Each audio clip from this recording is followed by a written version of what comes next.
Hello everybody, welcome back, I'm Mr. Rhodes. Welcome back to an episode of Formula 1 2020 My Team Career. This time for the Singapore Grand Prix. Should have been Monza, but I accidentally kind of deleted the footage. I qualified P7, finished in P4. It was really exciting race, but yeah, sadly I just don't have the footage. It is a real shame because that race was just one of the best so far. I actually overtook. The standings actually stayed the same, but really good points in the bag. But yeah, let's just get onto this Grand Prix this time.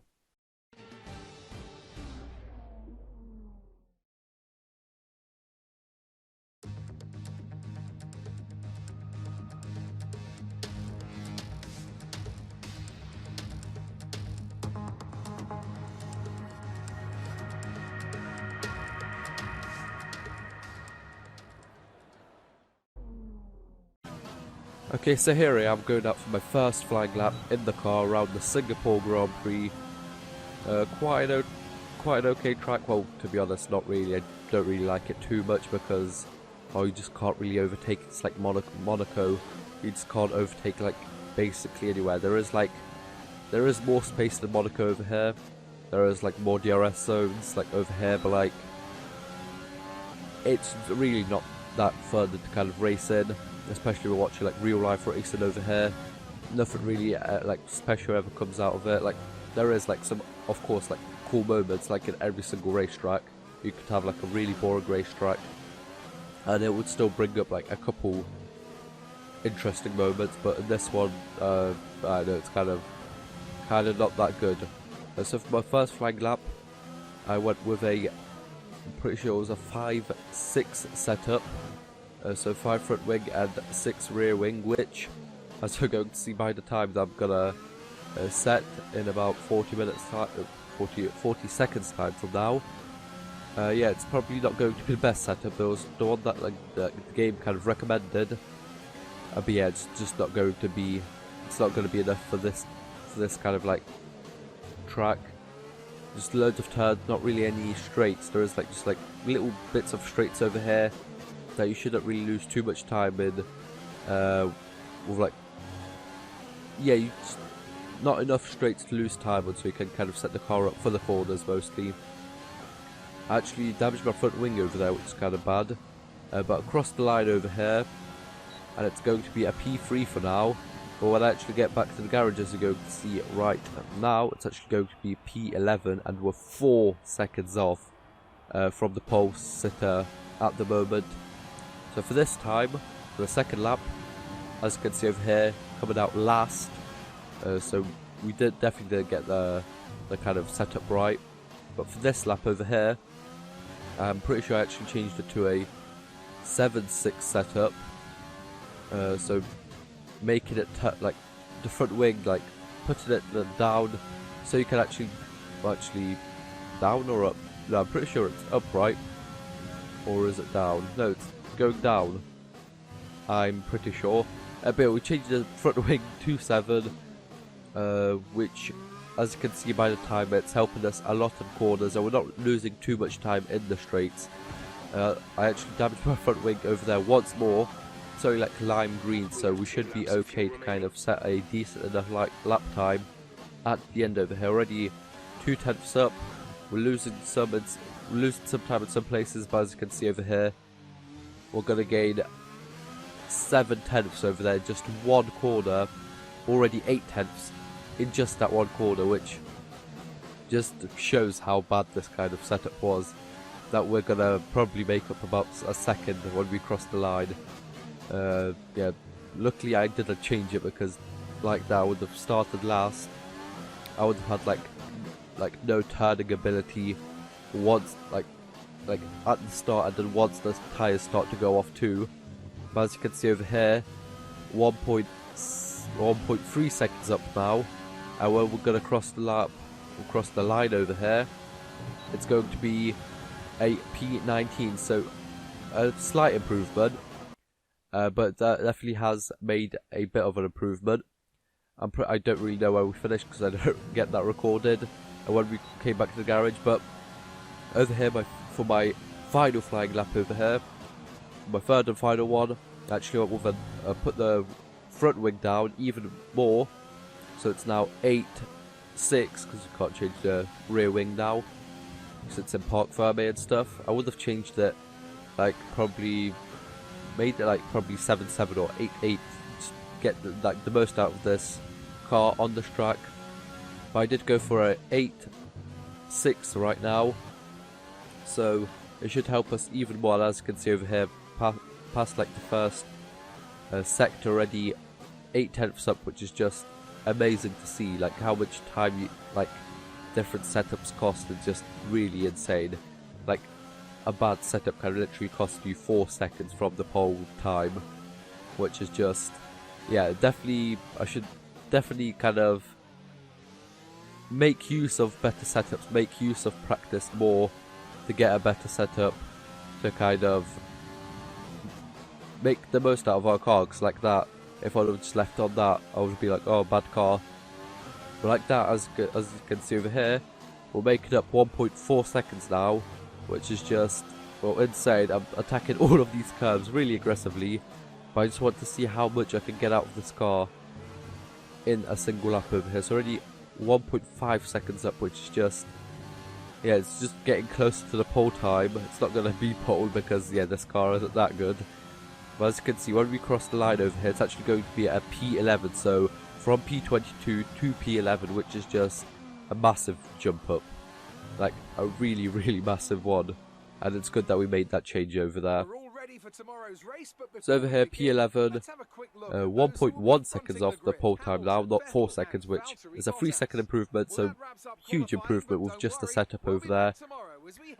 But yeah, I'm pretty sure, yeah, that's going to be it for qualifying, so let's get on to the race now.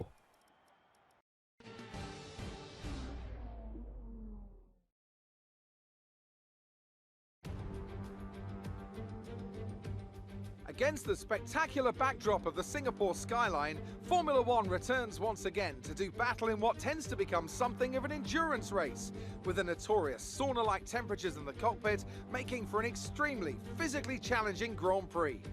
It's a 3.1 mile lap here at the Marina Bay Street Circuit, with 47% taken at full throttle. It's hot, humid and bumpy around the 13 lefts and the 10 rights of mostly slow corners, but we should see speeds of up to 200 miles per hour along the Raffles Boulevard. Anthony Davidson is alongside me as usual for the race today. Let's start by getting your take on Romain Grosjean. There's a new gearbox in the back of that car, which means a grid penalty, and hopefully some excitement as they make their way through the field. Fingers crossed that's one failure they won't have to worry about today at least. There's not much of a silver lining to starting down the field with a penalty, but I think they'll be able to make some of that back up over the course of the race. It's time to see how our drivers are stacking up after yesterday's exciting qualifying session. Lewis Hamilton lines up on pole position, and it's Valtteri Bottas that completes the front row. Moving on to the rest of the grid, we have Leclerc, Perez, Max Verstappen and Sainz, Norris, Ricciardo, Ocon and Red, Kvyat, Vettel, Pierre Gasly and Raikkonen, Magnussen, Stroll, Antonio Giovinazzi and Jordan King, Aitken, Latifi, Grosjean. They've taken a grid penalty, and George Russell ends our grid lineup. Which of these talented drivers will come out on top today? So as you saw over there, I've actually started P10 because of Vettel's grid penalty. He actually would have started in P2, but now he's starting in P12, so we're starting in P10, which is going to actually give us the inside of the corner for the start, which should definitely come in useful. So over here, waiting for the 5 red lights to come out, and there goes lights out and away we go. Rich Mix on straight away, overtake mode. Ricardo's kind of just switching places with me over here, but down the inside over here, braking as late as possible, nearly cutting, like going off the track over there, but we just about made it. And look at that, going around the outside of the Red Bull of Max Verstappen over there. That's how much this kind of like setup kind of changed and like helped this car. Because like that, if I would have just kept it like I had in like the first, what do you call it, like the first flying lap. Well, first of all, I would have probably started last. But then second of all, I would have probably not been able to get the car around over there. On to lap 3 over here. keeping Max Verstappen at bay, keeping him behind me, and that's what you need to do in these slower cars to keep those positions, because if they go past, they're gonna be away like a second within like a lap, because they are a second faster, and the only reason they're behind you is because they're behind you and you're slow. So on to lap 4 over here, doing quite good, but I actually thought at the last second, I was like, well, why not box now? You can't really overtake on this track. Maybe I'll get like a cool undercut. Yeah, an undercut attempt, or is it the other one? I'm not too sure. It's quite late. I'm not sure what's going on. But yeah, box. We were meant to box on lap 5. At the end of lap 5, but I boxed at the end of lap 4. So hopefully, fingers crossed, it's going to do something. As you can see, Ricardo actually boxed as well. So there you go. That was quite a fast stop. 2 seconds. So now we're going to see if it actually is going to pay off, or if it's going to be a disaster for us. So over here, actually setting a purple sector in the middle sector, and going across everyone who's actually pitted, and we come out, it's going to be in a P12. The only car that's actually pitted and not stayed behind me was Hamilton, because he is in a Mercedes, and he just kind of shot off. Yeah, was far away enough to kind of stay ahead of me.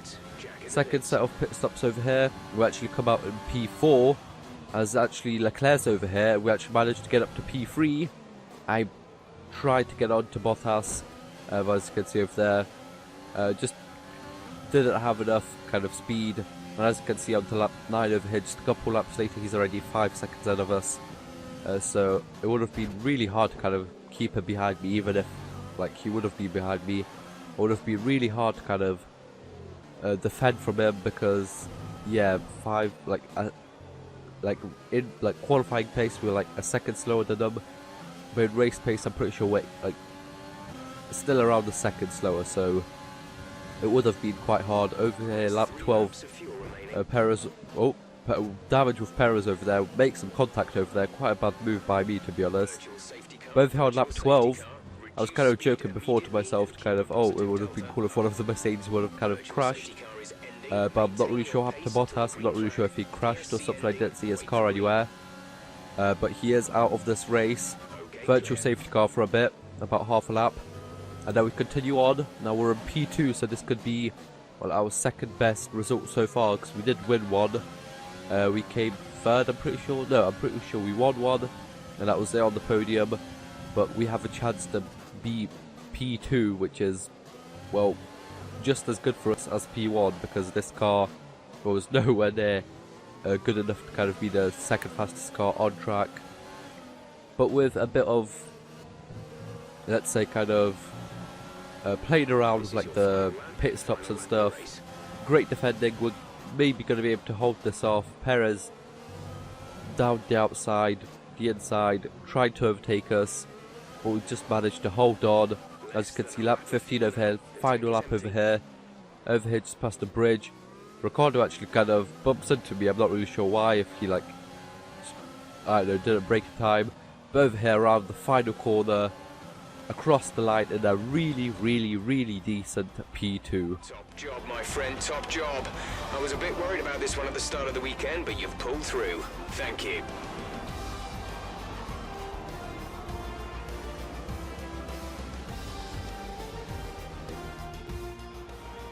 It's never easy to make it across the finish line here in Singapore, but they've done so with some style here today to take a remarkable victory.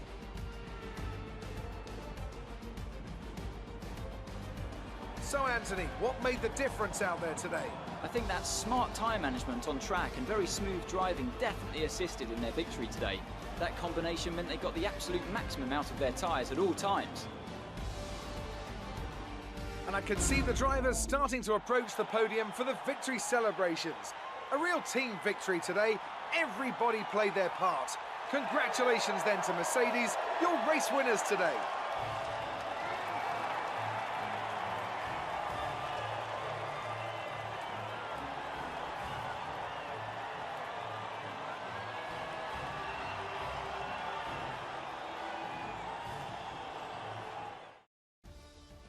So over there, as you can see, P2 from P10 undergrade, we actually got what do you call it, driver of the day, which is great.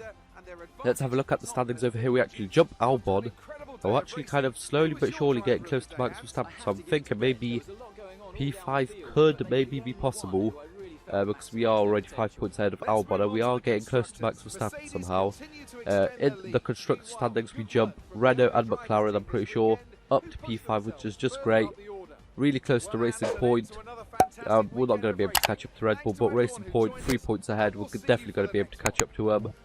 Really decent race, really decent defending. Jack Aitken down to P21, not really surprised, like, yeah. But I hope you guys enjoyed. Like, share, subscribe, and I'll see you guys next time. Bye bye.